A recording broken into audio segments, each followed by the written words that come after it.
மட்டும் மறந்துடாத. நீ போற அந்த பாதையில உன்னை எதிர்க்க ஒரு கூட்டமே வரும். அதே 1000 பேருக்கு நீ முன்னாடி இருக்கிறன்ற தைரியம் வந்துச்சுன்னா நீ இந்த உலகத்தையே ஜெயிக்கலாம். வள்ளுவர் என்ன சொல்லியிருக்கிறாரு? இன்னா செய்தாரை ஒருத்தல் அவர் நான நன்னயம் செய்துவிட. அப்படின்னா என்ன? தப்பு பண்ணா கூட நல்லது பண்ணுன்னு அர்த்தம். ஆனா நான் அப்படி இல்லையே. இன்னா செய்தாரை ஒருத்தல் அவர் நான அன்னைக்கே வச்சு செய்து விடல்.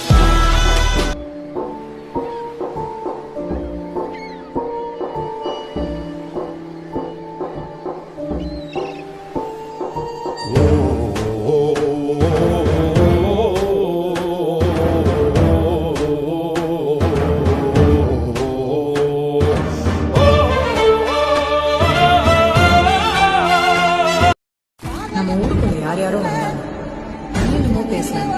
இப்போதைக்கு நீ எப்போ வருவாய்க்குங்கிறது மட்டும்தான் இங்க எல்லாருக்கும் பேச்சாவும் மூச்சாவும். எப்போ வருவ கல்யாணம்?